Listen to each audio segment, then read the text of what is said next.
What do you get when you cross a know-it-all newspaper columnist with an awkward, unsophisticated everyman? Yeah. Well, I'm just not sure about that right now.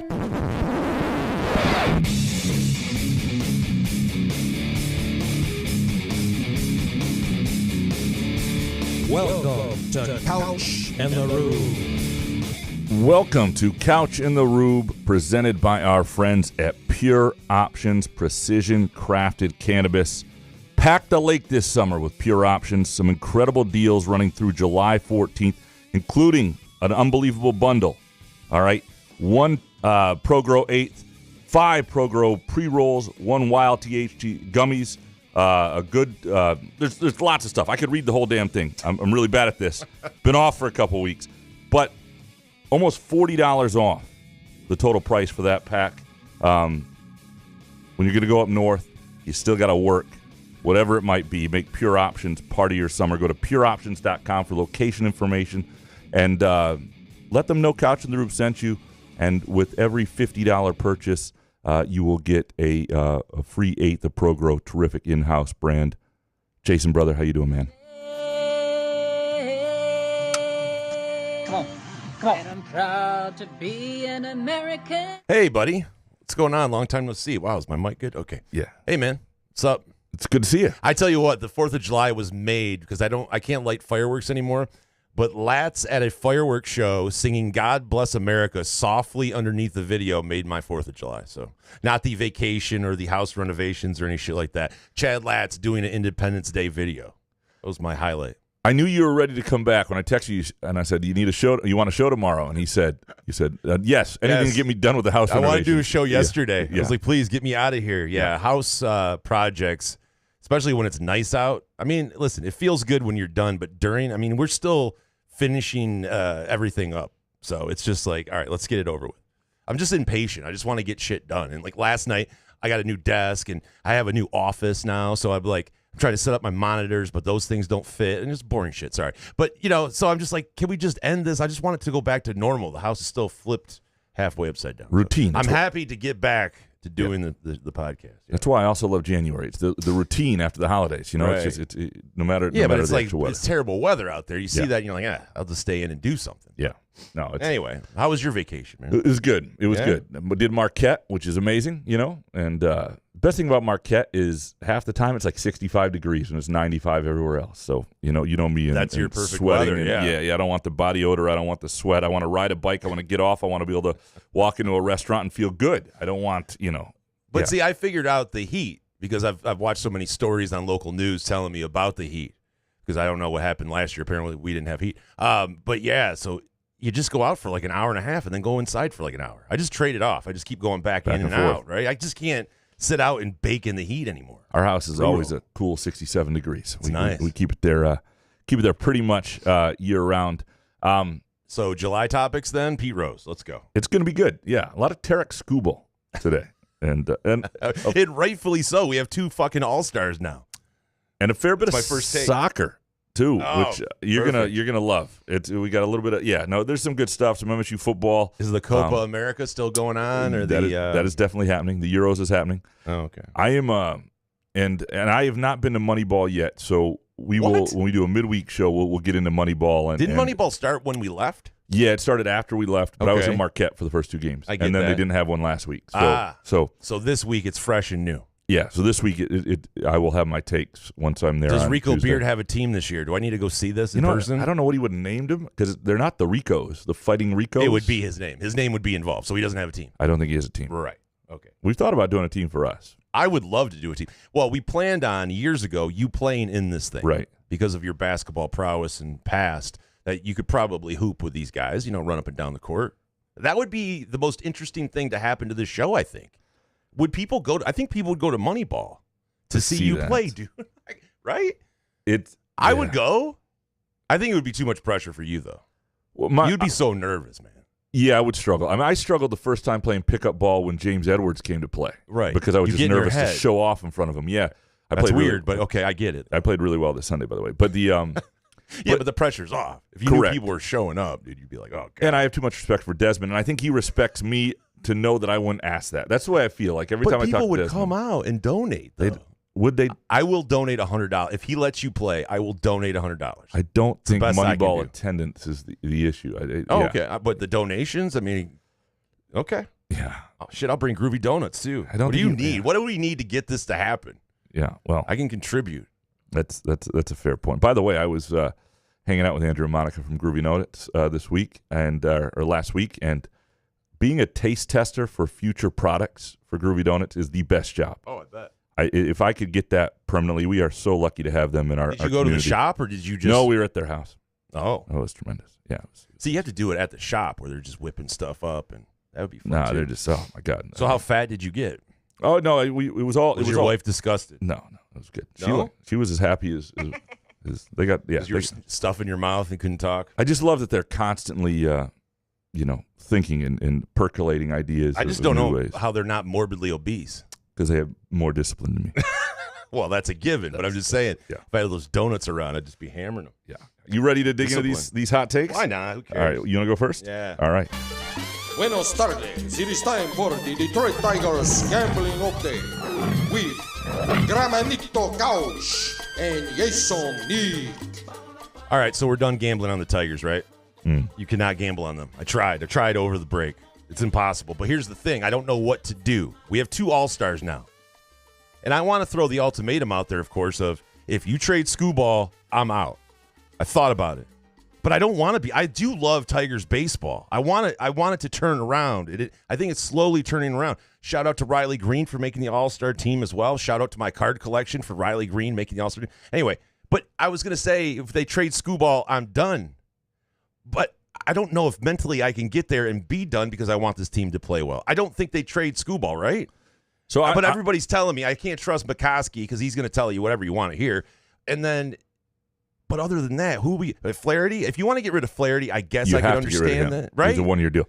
So here's my take on Skubal. But what? He can't be a future pitcher for us? We can't sign him to a deal ourselves? This is my problem with the whole Skubal thing, and you don't have to do it necessarily now. It's 2.5 more years of team control, right? So I get that, but you don't want a guy to get hurt. He's a pitcher, so at some point he's going to have Tommy John. He's probably in both arms, and maybe. But it's good for morale is to sign the guy. If other free agents see that and go, "Wow, you let Skubal dangle there, and he was an elite pitcher." If I were the Tigers, what are we doing?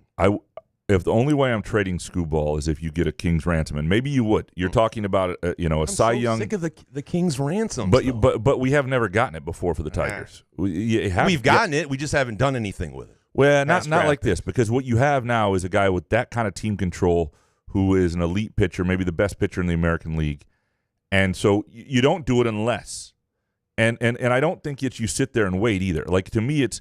If it's there and you feel like you can get something, you have to get major league players back, tons of prospects. You're talking multiple top 100 prospects, top 10 type prospects. You'd have to get guys where you looked at in improving your lineup, where you thought all of a sudden, boy, there are 3 guys who could be in that lineup for years to come. Yeah, but if you're not going to pay Skubal, you're not going to pay these guys you're drafting either. So that's the problem. Right now, you have a situation where you don't trust that the ownership will take care of it. Right. So to me, one of the ways to deal with that would be to lock up Riley Green right now and to pay him ahead of time. If you're going to trade Skubal, then trade Riley Green. No, he's younger. He's a hitter. I know, but what are you showing? Everyone else what you're doing. Again, if you're going to do that. Otherwise, to me, pay him now, right? Because he's going to get, if he stays healthy and keeps pitching this way, more and more expensive as he approaches free agency. And I just think if you trade Skubal, you got to pay the guys you're going to get. He's 27. It shows good faith. To me, he's a horse, man. I would do that. And Reese Olson, he's going to be a badass next year. It's like, come on, what are we doing? All right, to me, I know Skubal is the story, and we're going to get more into Skubal because there's some hot takes on Skubal. I want to make the case for Kenta Maeda. Oh shit! Go ahead. Other than Skubal, Maeda is the only consistent player on the Tigers roster. Oh, God. He's consistently bad. We couldn't even just ease into this terrible take. We had to start. Yeah. Okay. Well, I wasn't going to lead with it, but you led with Skubal, so I had to go. I needed the transition. I mean, I felt all of Fred Human. And in this year of little joy, no promise, and a team that's too inconsistent to bet either way. I think my betting record at this point, other than Maeda bets, is, I think, 5-29 or something. I mean, how many Maeda bets are you making? A lot, other than Maeda bets. Maeda bets, I'm like 1-800-GAMBLER. I'm like calling in 8-2. But Maeda is that joy, right? Like, he is the one guy you can count on to make money. And if you're not going to win, we can't even see the games, half the people, because they're on Bally's, which aren't on half the cable systems that exist, more than half, or you have to pay a buttload a month. To me, Maeda is the opportunity every 5 days to make a little money, to feel like you've got a read on this team. The team isn't going anywhere anyway. Doesn't mean you can't enjoy Skubal start differently. You just can't bet it because you think, oh, it's Skubal, I'm going to bet the under. The Tigers somehow have 7 runs, or Skubal somehow gives up 4 in the first 3 innings. Shit goes wrong. Even the Skubal starts aren't consistent enough. Tuesday night, Kenta Maeda, home against Cleveland's Ben Lively. Telling you, Maeda on the mound, have some fun. Tuesday night, and go into the All-Star break feeling good. It's just the Maeda starts. You will win if you just bet the first 5 inning lines, the money line, and things like that. You will bet, or you will win 75% of the time on Maeda, and that's worth doing. What about no runs first inning? I did that yesterday, under really? half a run yesterday. Well, I'm saying it's minus. What was it? Minus 150. We got to get you into betting soccer in Wimbledon. There's better bets than just. Well, I'm saying with Skubal and the Tigers, you know, the way they bat, I feel like no runs first inning is a solid, safe bet if Skubal's pitching, or anyone other than Maeda, I guess. Yeah, no, it's every once in a while though the bats come alive, and I'll be like, I bet the under. I'll turn it inning 2, 7-0 Tigers. I'm like, F you guys, and they score 11 runs. Right. Done. I just hate this team, and they're 7 games out of the wild card, so there's no shot at that. It just sucks that it's over in July. We have nothing really to root for. What is your second hot take? Well, speaking of the Tigers game, it was on Friday. I watched the Reds game in between all of our house projects, because you do have to take a break sometimes. You know, your wife is an overachiever, so you have to live up to your end of slacking off. So I was watching the Tigers-Reds game on Apple TV, and here's my question. Why are we promoting TV shows on Apple TV that don't come out for another month and a half? There's this great Matt Damon vehicle that I saw yesterday, and I'm like, you know what? Tonight, I'm going to roll a joint. T and I are going to smoke a joint, watch this Matt Damon movie. Comes out August 19th. Why are we? It's 2024. We have streaming stuff. Like, why isn't it out? I see the promo for it. Are you guys still editing the movie? Can you just put the thing out and let us see it right now? I'll tell you why. July, TV executives know that July is like the worst. I mean, I know the Bear is new out right now, but that's old thinking. Nah, July is a month where people tend to be doing other things. Is sweeps months next? Come on, dude. We're all streaming shit now. The other thing is that strike, and the screenwriter strike, set everything way back. Like all my shows, The Diplomat, and every one of them. I can't. Well, if it affects you, then it's a pandemic. But most of them aren't coming out till 2020, later in the fall, or 2025. I mean, it set everything way back. Well, I understand that. Then don't show me the preview. I tell you what, show me the preview on August 10th. And then give me at least whatever you need, 9 days, I guess, till I can forget about it. I'm going to forget about it. But most people aren't you. Most people don't forget. Most people are like, oh, that's interesting. I'm looking forward to that. I know, but I'm talking about myself only. You're not the target audience. It's just about me. Yeah. I understand It would be a very different world if you were the target audience. By the way, on another topic of that, I bought an Xbox for the College Football 25 that's coming out this month. I can't wait. I used to play that game all the time back in the day. But my question is this. In 2024 again, why did it take an hour and a half to download a game? We have good Wi-Fi. Well, I have it's a newer Xbox, whatever. TV's good, whatever, right? Everything's connected and good. Why does it take it in 2024? I haven't played video games in forever. Video game people, you can tell me I'm an idiot, but I'm just saying. It just seemed I'm sitting there like, damn, dude, it's been like an hour. What's going on? Why is this in 2024? Come on, let's fast speed this thing here. I haven't played a video game since 1998, so it's hard for me to. I haven't played in a long time. Yeah. Played recently more than you have, but yeah, it's going to be fun. I don't give a shit. It's going to be fun to play that game again. All right, anyway. I'm going to give you a mid take on MSU football just because I want to have that discussion. And then people are starting to ask me, like I'm at a barbecue on a lake on Saturday, and everybody asks. Why is it on a lake? Yeah, it's always on a lake. Okay, not my lake. My wife's friend's family's cottage. But lots of questions. MSU football. How are they going to be? That drumbeat as you get inside of 60 days begins, right? And it is. I mean, I think Moneyball keeps the focus on basketball a little bit, but you really start to get that lead up to football, people being curious. And I think people are curious about this team. And so I try to give answers that are semi-informed, even though I don't know shit. And because you don't. It's really hard with this team to know what, you've got this quarterback everybody's excited about, but he's a first-year starter. A lot of talent, right? You've got offensive, defensive lines you don't trust. They've lost a bunch of guys in the portal. But, there's some elements of promise. You got a new staff that's shown themselves to be pretty competent. It's hard to know what to tell people. And engage the conversation with, an uncle or somebody you don't usually talk to, and you don't want the awkward silence. So you want to come up with things to tell them. And I do think, and I've been trying to think about teams I've covered and teams I've watched that I haven't, that have been new regimes and good staffs, because I do think this is a competent coaching staff. I think competent coaching in an engaged roster, which always happens in year one, right? Everybody's on board. And you get in a competent coaching staff, which I think this is. I think that alone is worth a couple wins. 10 wins. No, a couple wins. So if this is so the idea that this is at least a 6-win team, that like betting the over 5.5 makes some sense, is if you think this is they're going to get a win somewhere. And I'm not saying they're going to beat Oregon on the road. What I'm saying is those games that are toss-up games in November against the Illinois of the world and those guys, they're going to win games. They're going to win a game or two because they are engaged. Everybody's bought into the program at this point. It's not like last year. We obviously saw that. And they've got a competent staff that'll get the most out of whatever it is and react to whatever's on the field in front of them and give them the best chance. I truly believe that.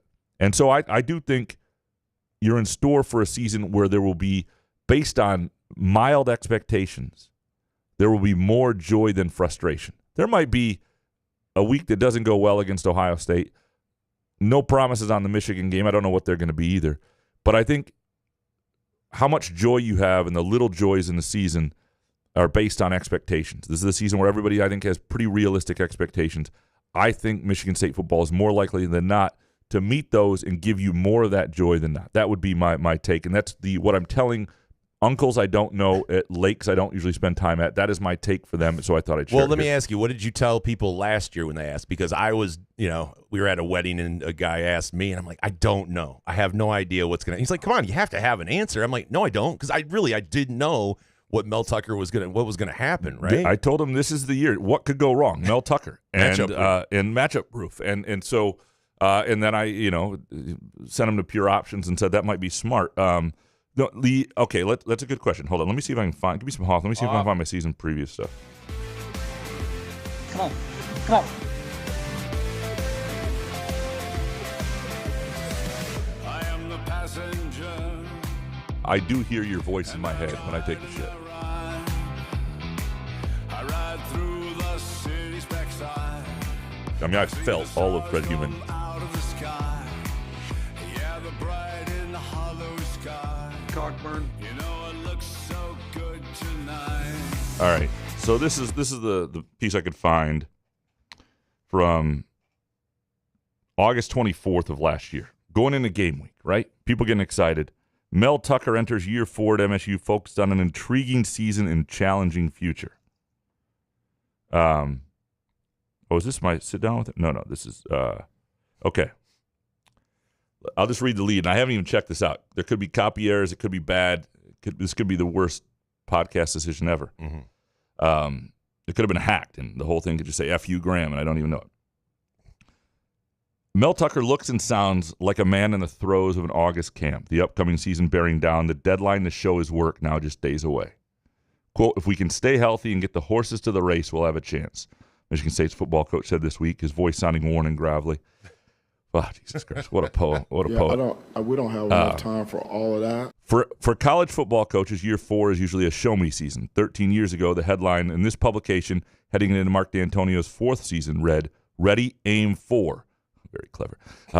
Critical 4th season brings higher expectations. With some of his own recruits as seniors, it's time to find out if he can turn the Spartans into big winners. That was before I was at the LSJ, mind you. That's a Joe Rexroad special. MSU won a share of the Big Ten title that season. Tucker would love to be that. Would love to be at that sort of revealing juncture. That's just not his reality. Players from his first real recruiting class are only sophomores and redshirt freshmen, a delay caused by D'Antonio's. This, for MSU football, is a season surrounded by more intrigue than hype, a coach and fan base balancing their impatience with a deeper understanding that the Spartans program is in mid-build. So the point is, and I said Tucker thinks he's got a competitive group and a roster that likes each other. Anyway. So basically you were trying to draw it out as far as long as possible to bore people that they would forget what you said. I think the key word there is mid-build. So the idea that mid-build is not 4-8 looking like that. Mid-build is not. Is that what the Tigers are doing right 49 nothing at Penn State, right? Yeah. Mid-build is not what we got. Is not what we saw. That was not mid-build. So I think that was sort of the idea that there should have been some promising signs. There should have been a competitive team. And again, we don't know exactly what would have all gone down if Mel Tucker had remained the coach, if things had never picked up that phone. Stable. We don't. Frankly, the schedule wasn't great, right? I mean, you get Washington and Michigan, the two national finalists, on your roster. It goes poorly. But the end of the season was... It was interesting. Yeah. Yeah. So the question, though, becomes, based on who they lost and who they gained, are they able to pick up and say, are you already in mid-build? Like, at what point are you in the build? And you're not starting over. I mean, there are some good players in this team. They did lose some of them too, but there are still some good players and I think some key leaders. And I don't think it's a start over. But it's like you said, there's competent coaches in play, and you watch Jonathan Smith's career at Oregon State, and you watch those teams. They're prepared and ready to play, and that's what gives me confidence, along with Aiden Childs, that it's going to be a lot different than it was last year. And there's the excitement that comes with a new regime, and new players are bought in.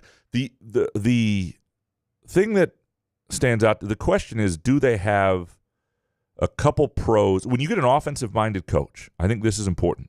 Some of these guys are really good. If you give them a couple pros, a couple matchup advantages, they can really have a season that you don't expect. They can overachieve easier, especially an offensive-minded head coach, right? And that's what we just don't know. I like some of the receivers they have. Do they have a true difference maker? Do they need I think the tight end position is intriguing, could be pretty good. The quarterback is obviously somebody people are excited about. But do they have, okay, I'll give you an example. I didn't want to do this. I worked in Kalamazoo. Oh, no kidding. Covered Western Michigan. I almost forgot about that. First year I covered them, right? They got an offensive-minded coach, and they went from 1-10 the year before him to 7-4. And the reason they did, and he told me this later on, is he knew right away that, on offense they had Greg Jennings as a senior, who played forever in the NFL. Tony Scheffler is a senior, a tight end, a second-round pick, 2 second-round picks. And they wound up having an okay quarterback as a freshman, but they had a senior quarterback at the time. They had a really good tailback, not an NFL guy. But he knew they had 3 or 4 guys who were matchup advantages, and he knew that was enough for them to overachieve and give them a chance. And they wound up being better defensively. They had Louis Delmas on those teams and guys like that. But does this team have that? I don't know. And I'm guessing from watching the film that MSU's offensive coaches, including Jonathan Smith, have a pretty good feel right now whether they have that. But that'll make the difference whether they can truly, truly overachieve. But I do think just being, having a roster that's all bought in and having a competent coaching staff is worth a couple wins. What is your third hot take? Quickly, I've pretty much said all of my takes the past 2 weeks, but after we left, Game 7 of the Stanley Cup NHL playoffs happened. And I'm like, again, I know I've done this take before, but I'm serious. Game 7, it was electric. It was fun to watch. Hockey is so fun. It's fun to gamble on somewhat. Why am I not watching this shit all the time? Why am I – the NBA playoffs, I still love those. The regular season's ass. But why am I not – the regular season, NHL season, but definitely the playoffs, the hockey playoffs. And I know when the Red Wings are in it, I'll get into that. But it's just crazy how great of a sport it is. And it really, nationally, it's not really that popular. It's just wild to me. I need to start watching more hockey is the point. Yeah. Well, I watched more hockey this year than I have in regular a lot of years. Season or just NHL playoffs? It was MSU hockey. Oh, MSU. So, yeah. So, if the Red Wings get good again, the playoffs are amazing. But I know, but it's just crazy. Why am I not watching this shit all the time? But, I really love the NBA playoffs. I don't watch much NBA regular season unless the Pistons are good. So, it's And that won't happen for a while, so. Could be a little bit. I was talking with James Edwards the other day, and he told me something how much he dreaded going to work every day last year. We're dropping MFers now? All right, yeah, what fun is it? No, it's awful. I feel bad for the, if you're covering I try that to read team. his stuff, just to keep it going. But all right, James. final hot take from me. And we've got some other soccer stuff, which Jason's going to love reading, and we'll get into later on the Euros and Copa America and the U.S. the young boys of Atlanta. the U.S. team and the frustration with them losing where they did. But one of the things that I tweeted this out, and it's become clear to me, first of all, that the U.S. team, because they have a bunch of guys in Europe, that we think the U.S. team should be better than it is. Like, the ceiling for the U.S. team is to be, as it stands right now, a team that gets into quarterfinals of these major tournaments regularly, and I'm talking like World Cup quarterfinals, and then occasionally you get a matchup and maybe you get to a semi. That's it. That is the absolute ceiling. Like, they're not getting anywhere else from that until some dynamics change within U.S. soccer. Now, I've been told by some people that the MLS is doing a good job with academies and just hasn't caught up yet. Like 10 years from now, we'll see better athletes and more of a chance to have more premier players. And Pulisic's playing really well. There aren't a lot of guys on that team, though, who are difference makers, and guys who are difference makers in Europe. They may be playing in Europe. There's more depth than there's ever been on the U.S. team. But if you really want that, there's still some basic issues with soccer. It's too expensive in this country. And we've got, and I understand you got to, coaching isn't free and all that stuff, but you got to find a way to keep really good players early on, who are children, because every kid plays soccer for free at a park and all that stuff. Keep them engaged, find them, keep them playing through middle school, because we got too many kids who come Division II point guards, Division II defensive backs, who might be great soccer players if they're introduced to the sport and kept in it a little longer. And that's what we got to work on doing, and maybe it's being done. But until that happens, there is a ceiling. I'm not saying the U.S. met it this year, losing in Copa America in the group stage, the way things happened against Panama, not great. I'm not a Berhalter guy. I think it's time to move on. He was good at getting them into that World Cup, but good in CONCACAF, which is your favorite. CONCACAF? Yeah, CONCACAF. But anyway, that just needs to be said, that there is a ceiling, and if we want to get beyond that ceiling, it is still a decade or more away, and it's a change of philosophy and approach, and it's convincing kids that there's more money in it for them as professionals if they stay in soccer than other sports, more opportunity, more leagues all over the world. So what you're saying is more people that don't have kids need to teach younger people, like 6-year-olds, soccer. Correct. Yeah. More of that. More Graham couches. Yeah. That more. All right. Are you ready to dig into Did you say soccer's expensive? I mean, you need your foot, a ball, and grass. It shouldn't be expensive. What is expensive? Because that's why I love basketball. In this country, we've suburbanized it, and that's the way it is. Right. It's we it could be that it's boring. I mean, I don't know. It is. Might be that. It is not that. Not at all? It's not that. Oh, okay. It's somebody who's playing in a Monday night league at age 44 tonight. But you're a boring person, though. That's fair. Right. That's. I mean, come on. If you could pick any sport as a kid, would you pick soccer? I don't know. No. I would. Yeah, actually. Well, to do it over, I don't know. That's a really fair question. Also, before we dig into these listener hot takes and probably some more stories we're telling, Midtown Brewing Company is doing a summer of themed trivia on Tuesday nights. All right, always free to play. $2 off Build Your Burger specials. Prizes for first, second, and third place winners. Grand prize for first place winners each round. You can reserve your table if you go to their Facebook page, and you can click on the link there. Reserve your table for their Marvel themed trivia on July 11th. That's this Tuesday. Every Tuesday at Midtown Brewing Company in downtown Lansing. An awesome place for any occasion, but trivia on Tuesdays especially. All right, you ready to dig in? Of course, man. Spartan 18770 first. Jonathan Smith and his staff are falling short in recruiting at this time. Something to keep an eye on. And bonus, the greatest feeling is sitting on your front porch at 7 a.m. on a Monday, drinking a beer as your neighbors struggles into their cars to get to work. Drinking a beer at 7 a.m. That is. I know you had some drinking years. 7 a.m. Ever do that? Oh Jesus, yeah. Oh God, yeah. I mean, not still up. Oh, but getting up in the morning. Yeah, tailgating. Okay, that was probably the only time. Okay, right? Hurt. I mean, actually, what was it? St. Patty's Day. We started at 5 a. and I lasted till 10 a.m. and just went home. was terrible. It's the worst holiday. I hate it. St. Patty's Day starts too early. It's the my green cousin beer talked that me makes you into feel it, good. dude. Yeah, no. It's like we can go to the bar at 5 a.m. I'm like, oh. God. I never feel good by mid-afternoon if I take part in St. Patrick's Day. Shitting your pants. Plus, I'm British. It just doesn't fit. Okay. To the first part though, the idea that Jonathan Smith and his staff are falling short at recruiting. I mean, they are bringing in an awful lot of 3 stars. The kid from East Lansing, the running back, I think was elevated to a 4-star. But and some of these kids, and we learned it through the D'Antonio era, and some of his better classes featured a ton of 3 stars, even some 2 stars, and wound up being great classes. But it is a very different approach than what Mel Tucker did. Mel Tucker seemed to be swinging for the fences, wound up with small heralded classes, and this seems to be they're trying to build a foundation with kids who want to be there, kids they think they can get, kids they think they can develop, but at some point, if you want to play at the level of the top teams that are going to be in this new Big Ten and around the country, you're going to have to also land some 4-star kids and occasional 5-star, and that's just the name of the game. We'll see where this goes. There's no doubt it's a different approach. They're not if they like a kid and he's a 3-star kid, they're not holding out on him while they chase some 4-star. They're going after them. It's probably a better way to build a more sound class in terms of like numbers. But you're right. You need high-end kids, and maybe some of these kids will be that because stars aren't everything. But Jonathan Smith will tell you it's a development program. Now, that's great, but you can only, you put me and Jason in a program, you can develop the shit out of us. You're going to get your ass beat. So, I'm a slow developer, yeah. Well, that and you got a ceiling of limited talent, too. Very true. Okay. I missed this show.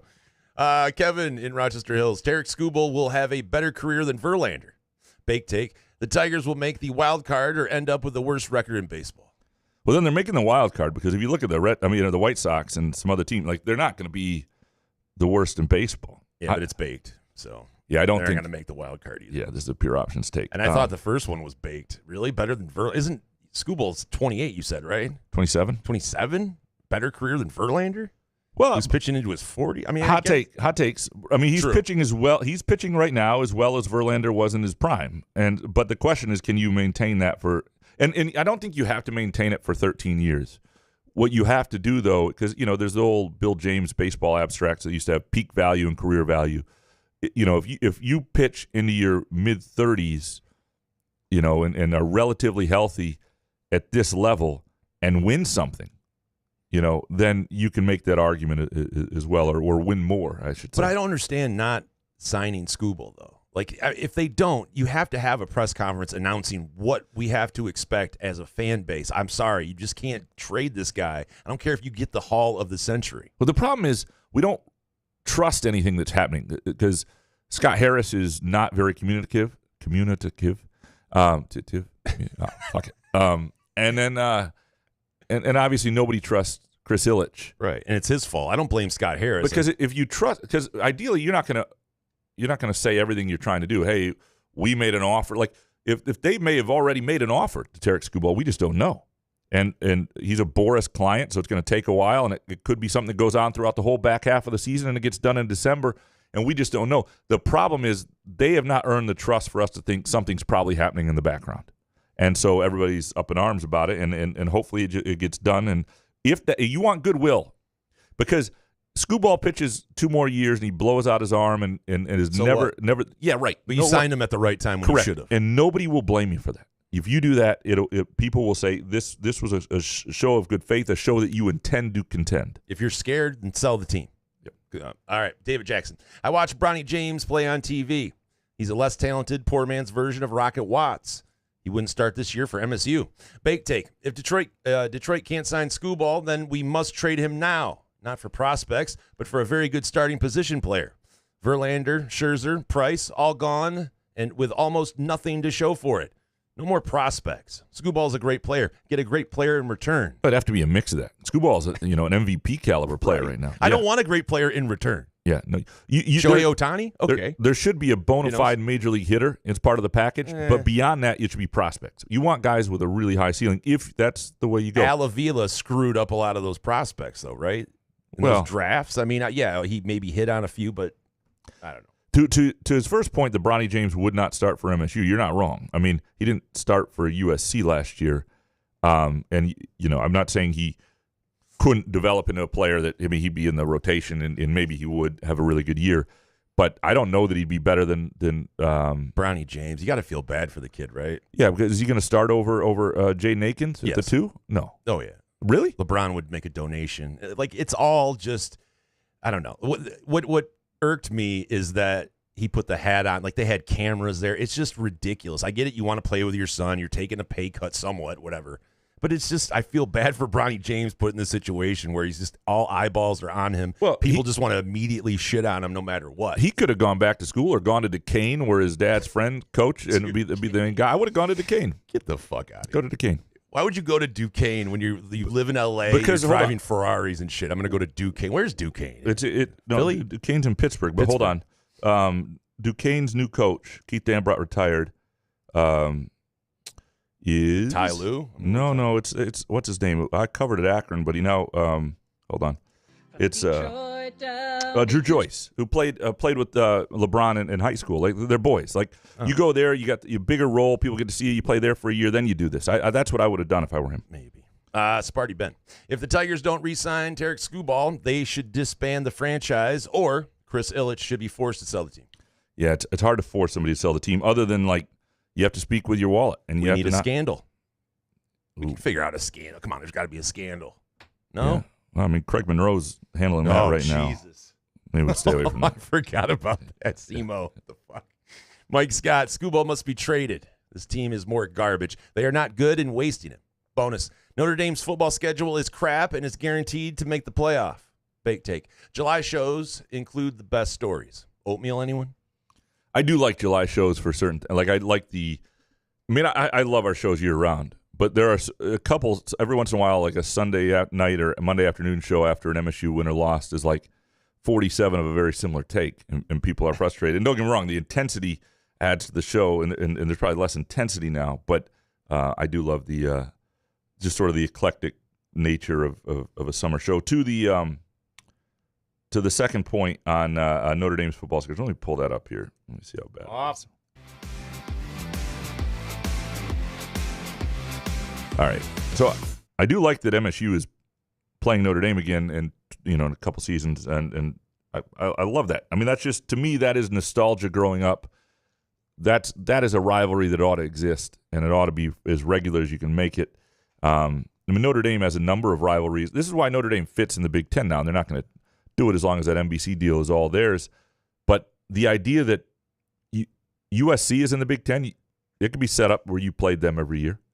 Michigan State's a storied rivalry with them, but Michigan State, Purdue, all rivals. Like, you can set this up where a lot of your rivalries, it allows you to keep some of them outside of the league schedule too, because so many of them are in the league schedule. But Notre Dame plays at Texas A&M to open. That's not a picnic. Host Northern Illinois. Put some respect on the MAC. They're playing at Purdue. I give them respect for I don't know. Actually, Notre Dame, Texas A&M is probably a neutral site. Notre Dame, Purdue could be in Indianapolis. I'm not sure where that is. But if these are true home games, then that's something. Then I host Miami, Ohio. Louisville, I don't know what they're going to be. Stanford's not very good. You're right. I mean, there's some stuff here that's not great.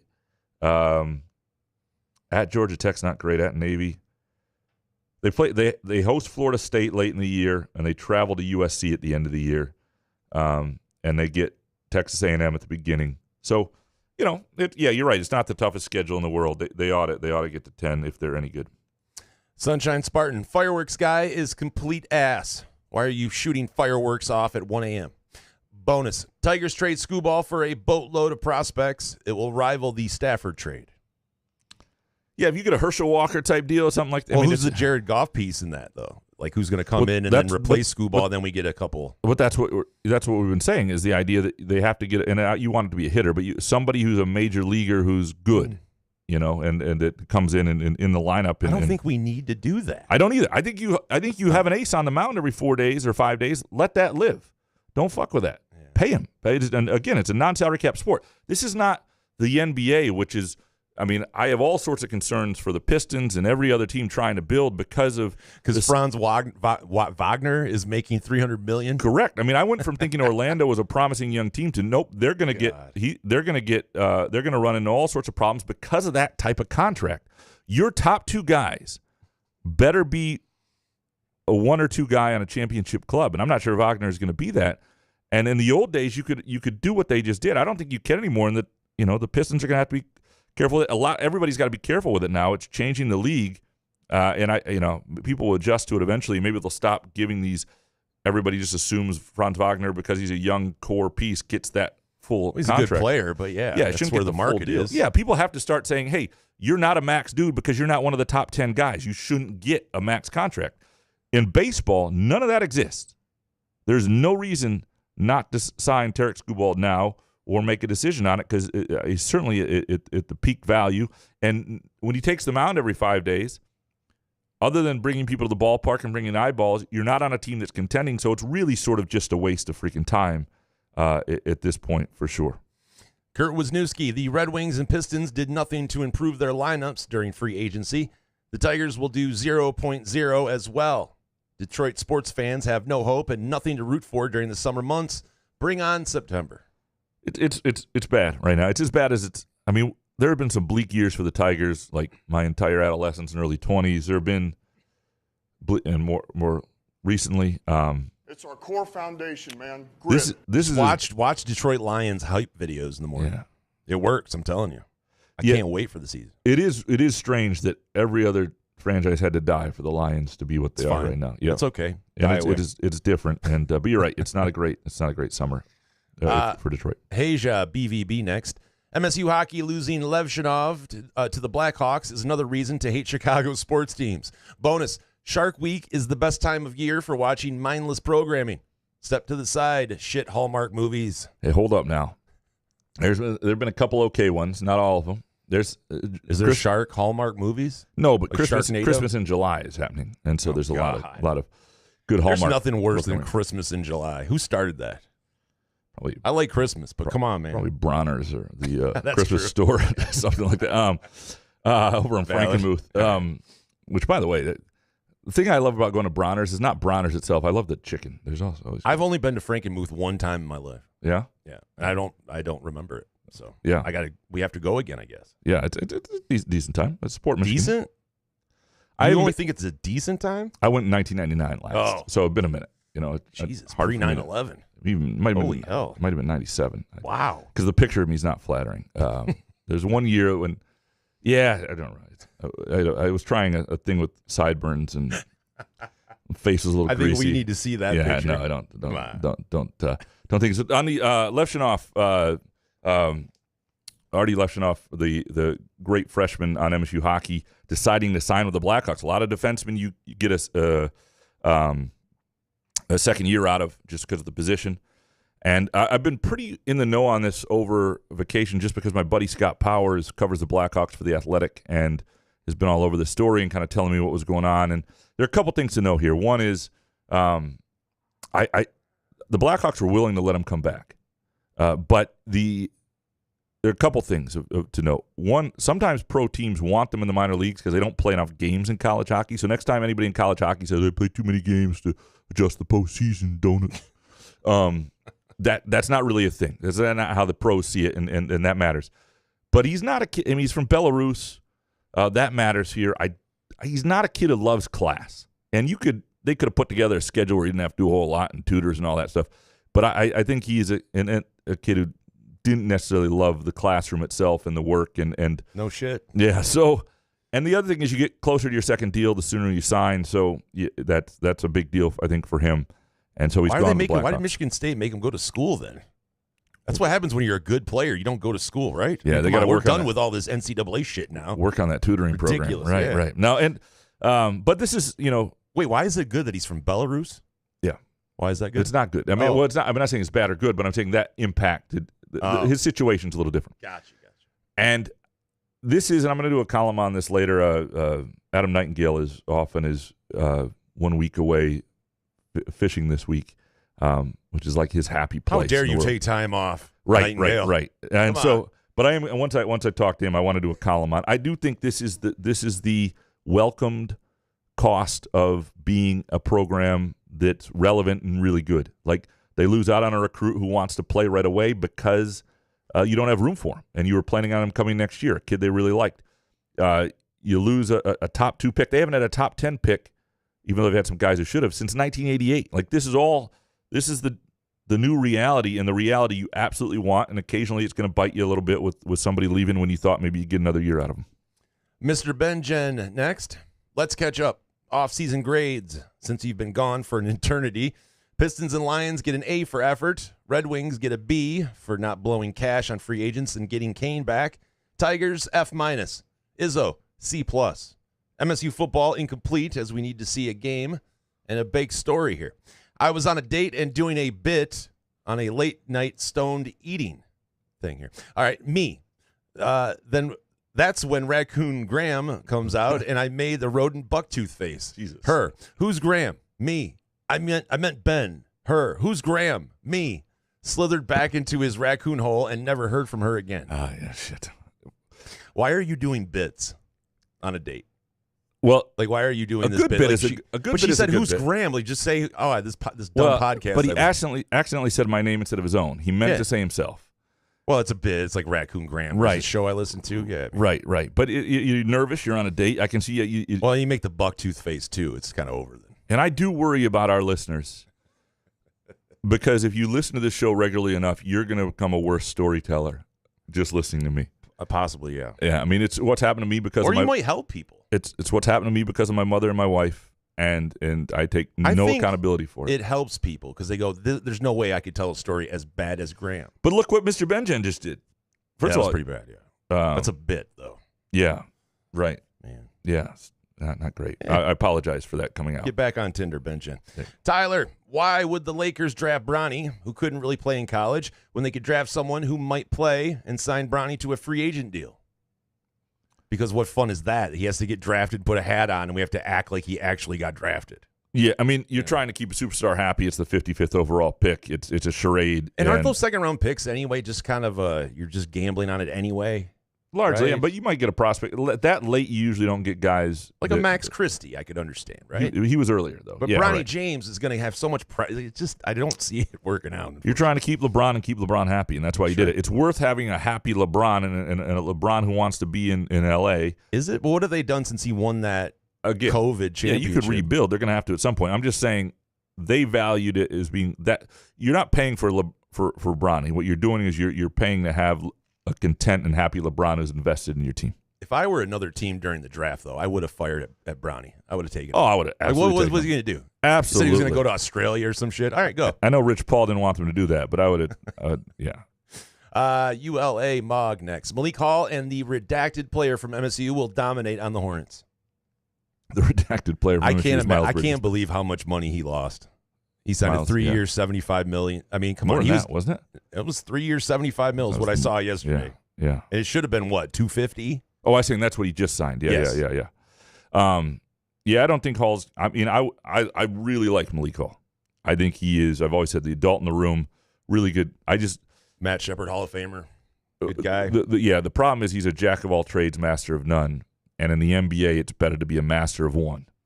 And, if he had a shot and maybe, who knows? I mean, the thing that helps Malik Hall is awesome locker room guy. And the question is, can he do something at the NBA level that makes him valuable in an NBA team? I have my doubts. But he does show flashes of certain things, and he will be a guy who will you don't have to worry about. You don't have to worry about Malik Hall on the road. You don't have to worry about your 13th man doing something stupid at the club the night before. You don't have to worry about any of that stuff when you got Malik Hall. Maybe that helps him to some degree. Absolutely. I mean, fucking everybody masturbates. Varsity softball dad for 2 weeks. I've thought about Jason saying there's some porn you watch with your pants on. Does Jason watch gross porn, or do I have a high tolerance for weird shit? Am I supposed to punch clown watching Dixie's Trailer Park vids or not? Well, if that's what you get off on. But, I mean, if it makes you laugh. I'm just saying, like, gross shit, I'm not into gross shit anymore. But if there's some porn that's, like, funny, you watch it with your pants on. Like, just because it's porn doesn't mean you have to masturbate to it, There's some weird, entertaining porn. You don't sit there and watch it for like a half hour or anything, but a buddy sends you a clip. No? All right. I just want to be careful I don't Google anything while you're having a conversation about it. Andrew Gauthier. Graham Couch is the West Side neighborhood's greatest advocate and spokesperson. Bonus, Euro Cup semis look like two really good matchups, which makes me nervous. We're in for two defensive struggles that end in penalty kicks. Yeah. Why is he talking soccer? What'd you do to him? He likes soccer. Hung out, He's man. French. He likes Chelsea. He's the French and English have not played pretty soccer, and they're, if they play in the final, it's going to set it back. Like, I'm going to tell people not to watch soccer because France and England should not be in this final, and hopefully Spain beats the French. And should Andrew, we have Harry on then if you're going to tell people to not watch it? And then we get the Netherlands in the final. Are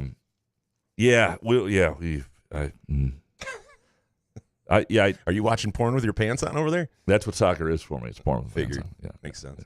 JD, today is the Mr. Ass of Mondays. 4 to 5 straight nights of parties and fireworks for most Americans has today lined up to be an unholy shit fest. Bonus. The late 20s are a confusing time for the body. I just discovered I can finally touch my toes after 28 years of zero flexibility. The next day, I'm walking around like the crypt keeper because I slept on a slightly slanted bed. Couple things. This Pure Options is here for you in your late 20s, right? This is when you Pure Options and stretching. Yeah. Begin to stretch. Have enough Pure Options. It'll help you feel better. And you also takes care of some of your problems. I remember my late 20s very fondly. My athletic prime was in my early 30s, so you still got good years ahead. Good. Jump years out ahead of it and start stretching a lot. Yes. So I'm telling you, man. Take care of your. Wait till you turn 45. It's ass. Take care of your body in your late 20s. That would be my advice, because just slightly. You don't have to go overboard. Right. Yeah. You know what I mean? But you don't have to get hammered 7 days in a row. Correct. It's coming from me. Correct. And I, if you feel a little something kicking in, that's when you kick in an edible from Pure Options. Matt C. next. MSU football will go at least 8-4 this year. People are underplaying how terrible the coaching was last year. D'Antonio took over a worse roster in 2007 and went 7-5. Bonus.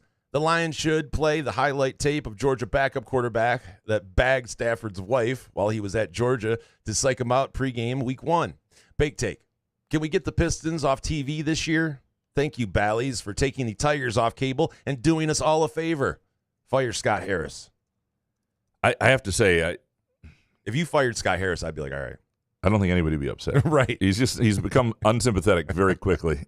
Actually, I feel sympathy for him, right? Because I know that he's dealing with one of the worst owners in baseball. Yeah. But, yeah, you got to blame someone, I guess. So to Matt's first point on D'Antonio taking over in 07 and with less than what is there right now for Jonathan Smith, D'Antonio kept – there were more than 40 – I mean, they kept all the holdovers. Nobody transferred. Nobody left.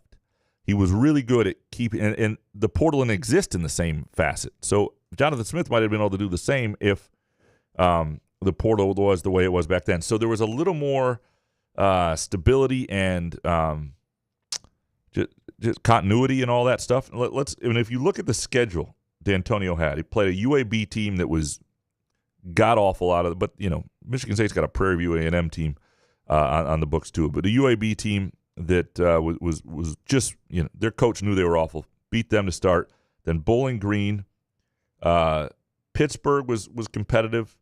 Losing Notre Dame at Wisconsin. They did play at Ohio State that year. Michigan. It was a pretty tough schedule. It's a fair point. Their schedule probably comparable. The thing I think the roster is just a little more unknown and uncertain. But other than that, it's a fair comparison. Professor next. It's amazingly comforting to hear Jonathan Smith and his staff getting commitments from local kids. Bonus. It's time to officially replace fireworks with drone shows. I mean, drone shows are cool. Yeah, but you need the booms, though, right? I mean, that's what people want. Listen, I'm past the fireworks thing. I loved lighting fireworks because of our dog. I had to retire. It doesn't bother me, but yeah. Like the other gentleman, whoever said 1 a.m., but like 1 a.m. on 4th of July, I get, but it's like 5th, 6th, 7th. Right. You got to light them all fucking day. Like, come on. Yeah, no, our neighborhood has been I've seen some really expensive houses in our neighborhood recently go on the market, and I wonder if the prices are being driven up by all the free fireworks shows every day. If that's why, because it's get me out of here. It's too much, and it is. Yeah, you should be respectful to the people with kids, to people with dogs, to the birds in the sky that don't like that shit either. Like even 4th of July week, I got it all last week. It should be done now though.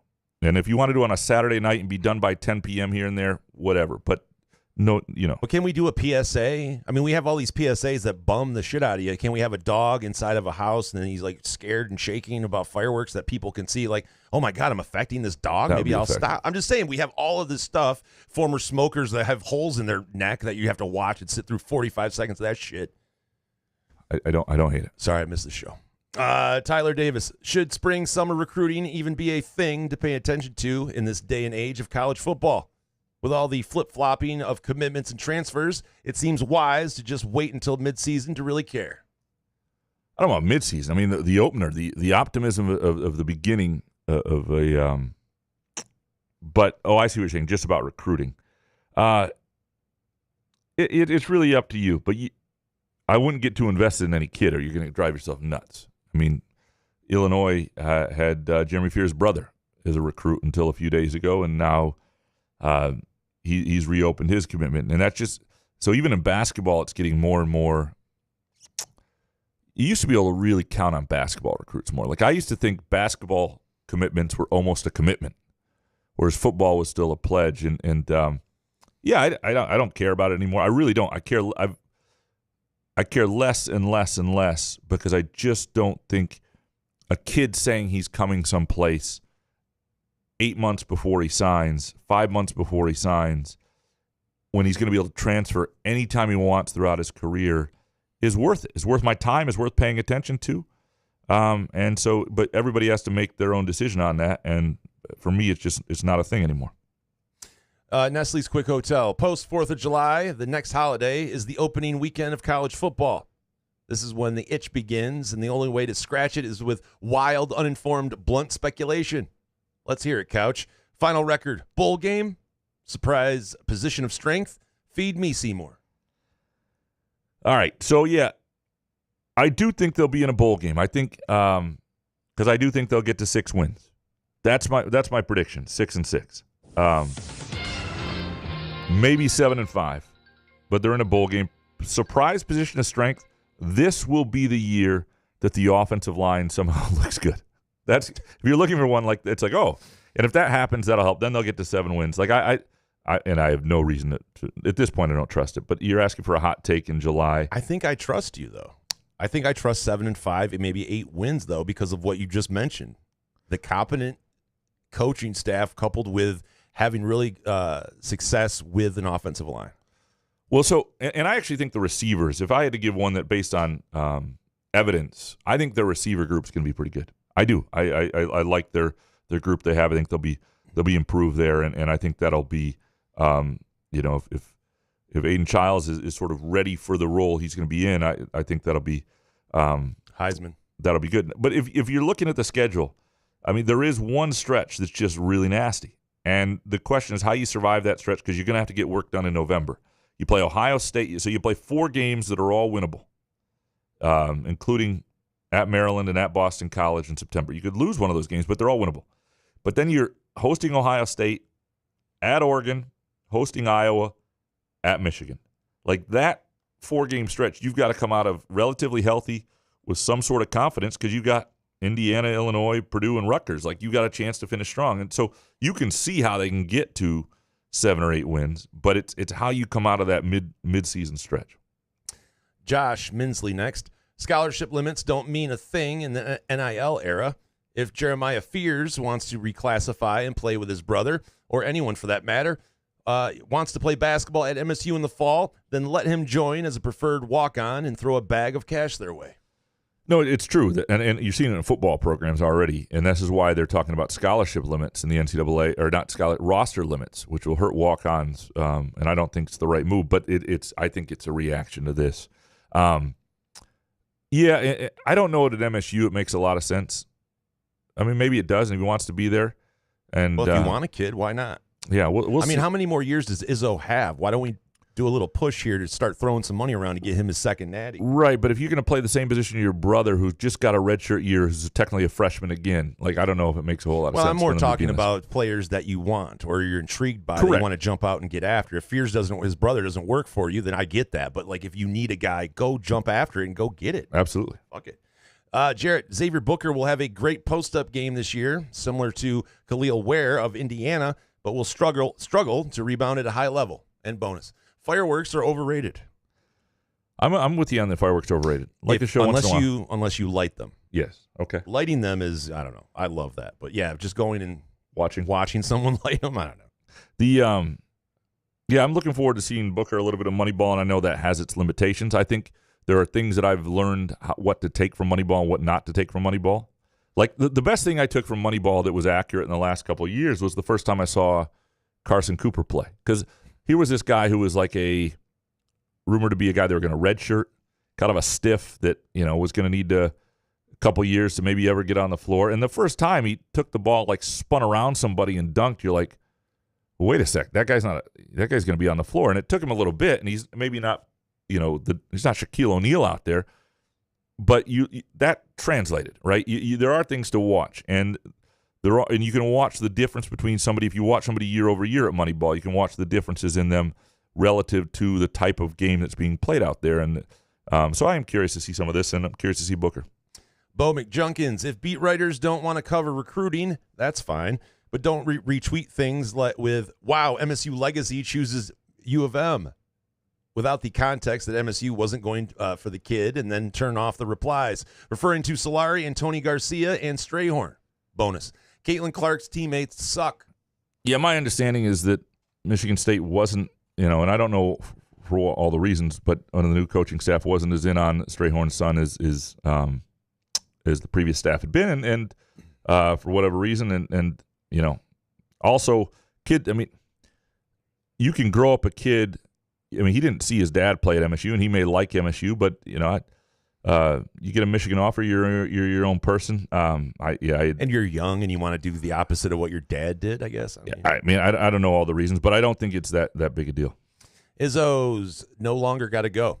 You went off on body odor on your last show about 2 years ago. I once broke up with a girlfriend because she said smelling each other's BO is desirable. What was that word? I think it's supposed to be no when I cut it off. Sorry, bad editing. ERRRN. Yeah. Okay. Yeah, that's a fair. I mean, dude, I would have put her to the test though, just one more time before you bounce. I think I know what you mean. Oh, yeah. No, you sicko! Come on, man. Okay, I'm sorry. Can't do that. That's not BO. That down there is just another smell, man. It's crazy. I couldn't do. I can't do body odor. Well, I can't. And I'm guessing that she didn't shave her armpits as well, because BO leads to arm hair, right? I mean, my wife often says she likes my smells, but I don't let her smell my most disgusting smells, and I shower twice a day. She likes the way I smell when I wake up. She likes my deodorant. Yeah. How do you wake up? I don't know. I must probably sweat a lot at night. What do you do before you go to bed, then? I shower. Oh, okay. Yeah. I shower before bed. So I shower. Leave out that detail. Yeah.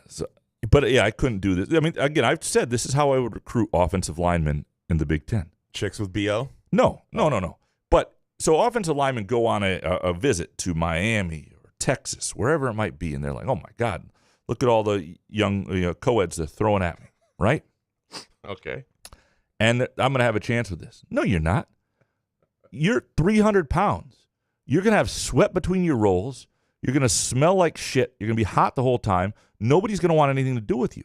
You come up here, you got a chance to smell good, look good, feel more confident in yourself. You're not going to have the college experience you think you're going to have in Austin, Texas that you would have in East Lansing just based on the heat in your BO. And that would be a recruiting pitch. I think it's a fair one. Alex James. Hot take. Joey Chestnut missing the hot dog contest is the biggest void in sports since Michael Jordan first retired in 93. Bake take. The U.S. men's national soccer team interviews Graham for the head coaching position based on his impressive development of youth soccer clubs in the rough and tumble Lansing metro area. Oh, boy. Without having a child. Oh, geez. So impressive. Yeah, the Joey Chestnut thing was weird. I didn't. Yeah, whatever. I mean, did you watch? No. Do you ever watch the Nathan's hot dog eating contest? I do not. I did not. Yeah. Dang it, Bobby. Spray butter is terrific on corn and very convenient for summer barbecues. And bonus, a new Jurassic Park movie was announced for the next summer. They should give it up. Last few have been shit. The one that was more recent, my wife really liked. So I don't know. And everyone's out of ideas, though. Like, how many different ways can you need to smoke a bunch of weed and try to come up with something else? About dinosaurs? I mean, it's basically they've gotten a lot out of a really good theme song. The Jurassic Park song is good, and that's what is sort of kept. If they had a bad song initially, they would not still be making Jurassic Parks, in my humble opinion. Gramanito Couch. Euro Copa soccer games have been brilliantly scheduled, a la Pac-12 after dark. The big brands and names play sharp football during the day, like the Euros and Big Ten and SEC, with sloppier but no less entertaining evening matches, Pac-12 and Copa.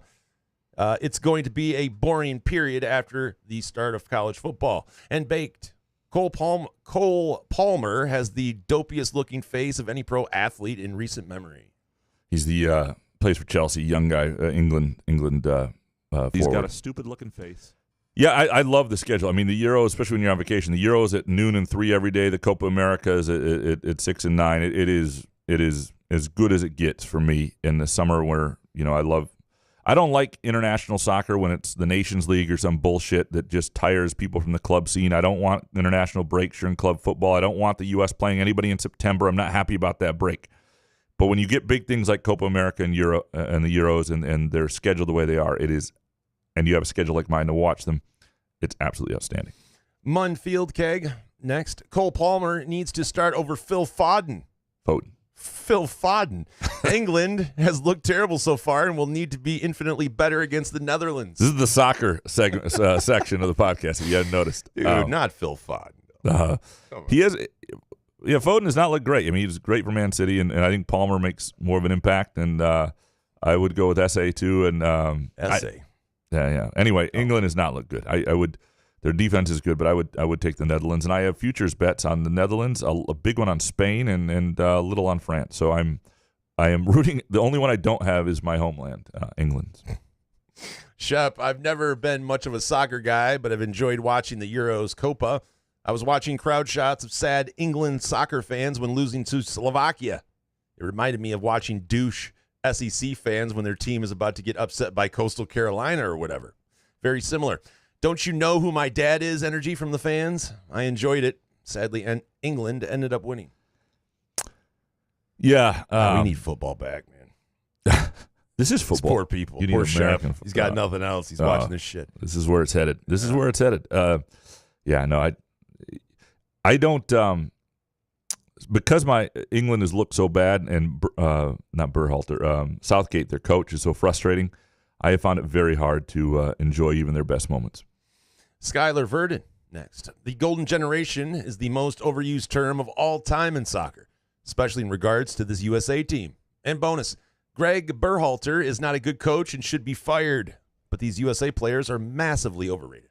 Yeah, I mean, they're good, but they're not great, and they don't have the grit to them that other generations have had. And the golden generation is, like, this is not a golden generation of U.S. soccer. It's the best they've had, but this is, again, golden with a ceiling of getting probably to the quarterfinals, which you've done before with previous generations. It is.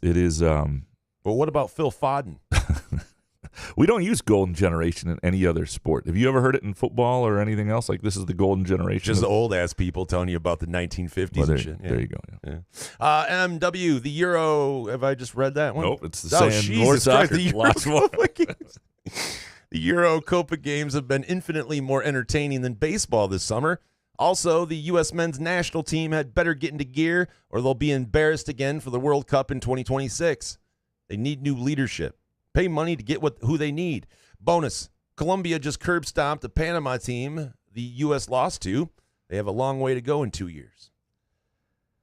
Yeah, I mean, I should have tweeted this out, and I was scared to even share this because I feel bad for not sharing great gambling advice with our audience. I was just about to tweet that out. But the idea that the U.S. was favored against Uruguay, who is phenomenal, maybe the best team in Copa America, was favored. And, I mean, that was one of the – I mean, obviously, it's soccer and shit can go wrong, but just easy bet. And then the the idea that Brazil, who people love, was favored against Colombia. Colombia was the better team, and Brazil was then favored against Uruguay. Uruguay is the better team.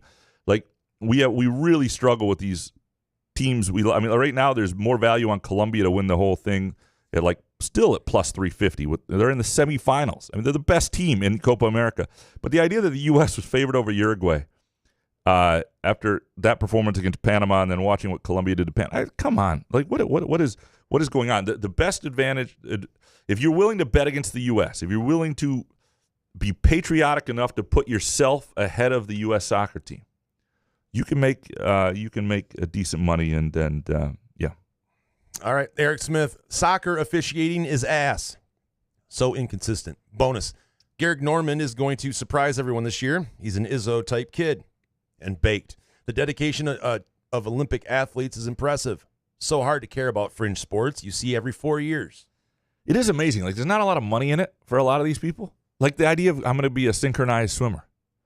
No money? Well, it's not Call Pat Forty. He likes swimming. But not synchronized. There's no great pro career in that stuff. You know what I mean? To choose that and to do something. But it gets you to the Olympics, though. There's no other way you'd make the Olympics unless you. That's hard, though. No, totally. But I'm saying you have to be solid at something if you're good at synchronized swimming, I guess. But to me, if you're disciplined enough and athletic enough to be a great synchronized swimmer, you could have been great at something else. That's true. There are other sports, I get it. The one where you're on skis with a gun and you shoot shit, that's different. That's hey, we got to put something else in. That's impressive, I guess, too. But are they real? You don't have to be the best shooter or the best skier. You just got to be. Can you gamble on it? You can gamble on the Olympics. Yeah, I would.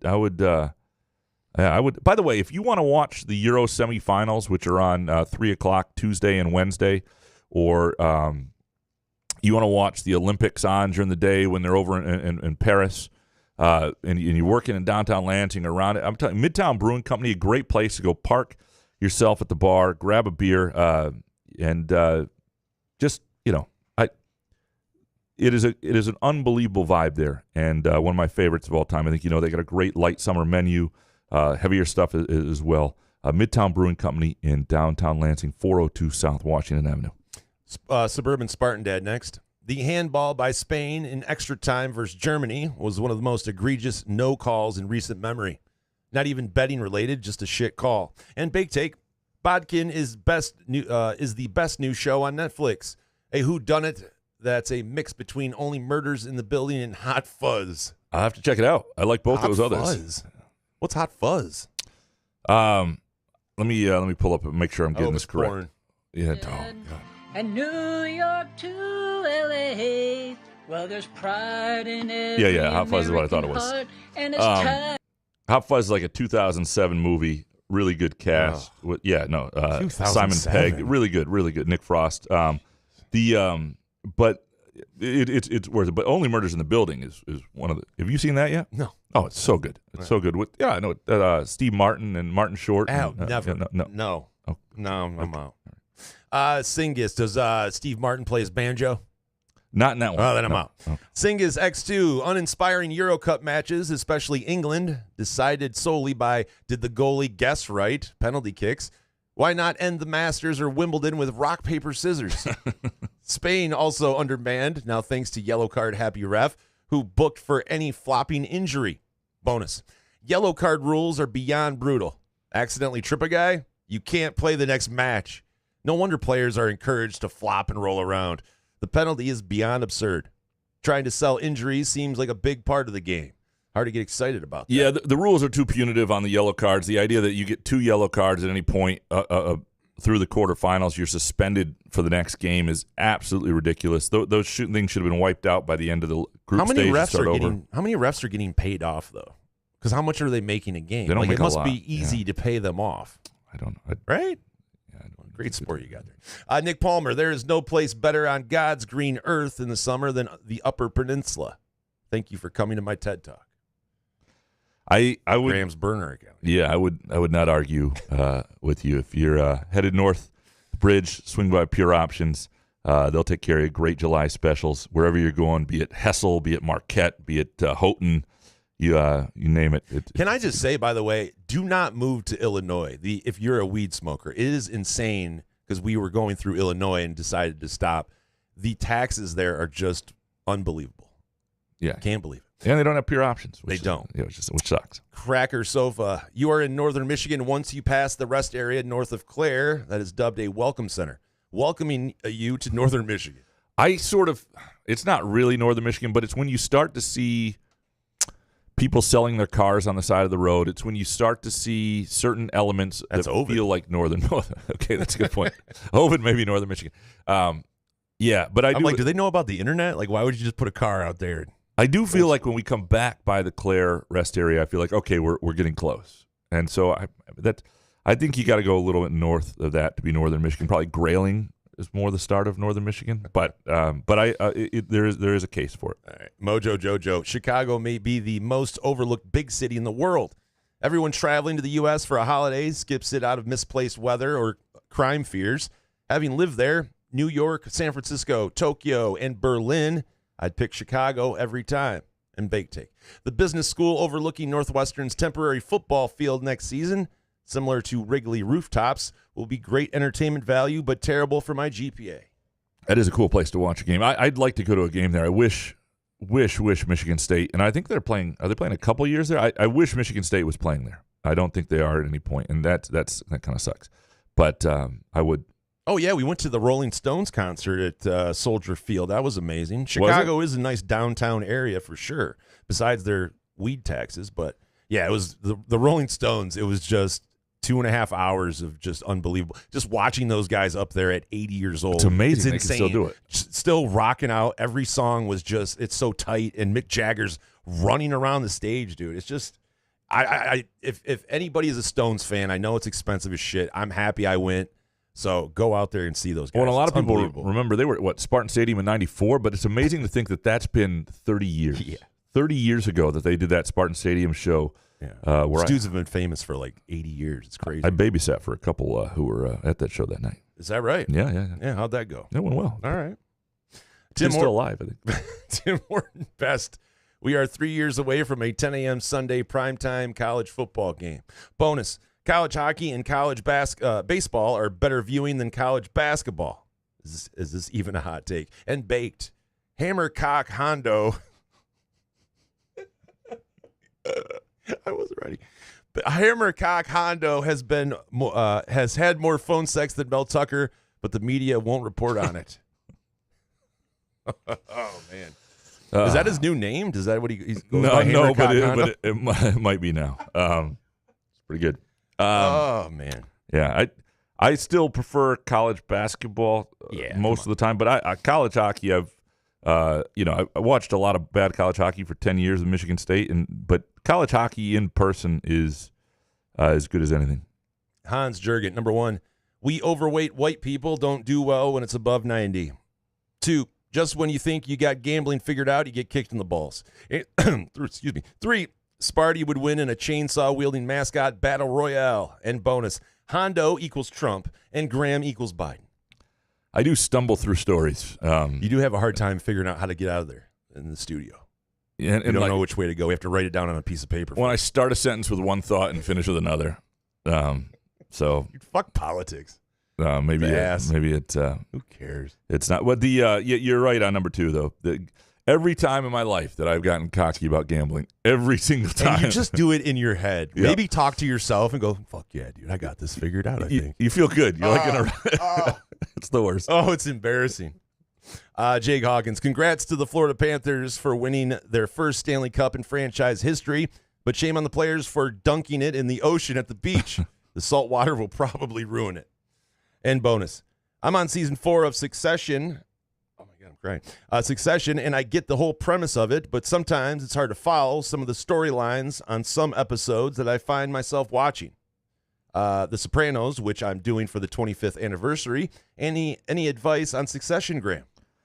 So I watched Succession, binge watched it for a while, then caught up, and then watched the last season live. And the thing I was watching at the same time was Ted Lasso. Very different, right? Ted Lasso, the best guy in the world. Succession is like the worst people in the world, but somehow you're rooting for them. It's kind of a strange dynamic. That's well written, great show.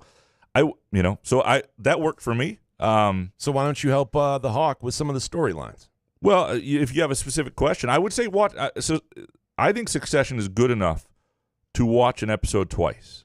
Like, I think it's that good. There aren't that many shows anymore that are like that. Obviously, Sopranos is one of them. The Wire, all those Successions in that caliber. So if you feel a little confused by it, you're not going to not enjoy it watching it a second time. I would watch the episode back again. Upper Deck Jerk Guy. Number 1, vacations are for lazy people. 2, podcasters are one layer below attorneys. 3, it takes 13 milliseconds for your eyes to transmit images to the brain, so everything we are seeing is technically in the past. So deep. Always Upper Deck Jerk Guy. So deep. Man, how much weed are you smoking, dude? I love it. Yeah, I know. Absolutely. Upper Deck Jerk Guy post a trip to Pure Options today. We appreciate you. We appreciate Pure Options. Go to pureoptions.com. Check out the location nearest you. Chances are, if you're in Michigan, you're not that far from one. Or just swing on by any location. Let them know Couch in the Rube sent you. Spend $50 or more. Get a free 8th of Pro Grow complimentary just for being our friend. That's what that is. We also appreciate Midtown Brewing Company. Great spot for any occasion, including Tuesday trivias. Go to facebook.com right now. Check out the theme Marvel this Tuesday. The Marvel series this Tuesday at Trivia at Midtown Brewing Company in downtown Lansing. We appreciate all of you producing our show. We'll be back middle of the week. Good show, man. Good to be back. Couch in the Roof.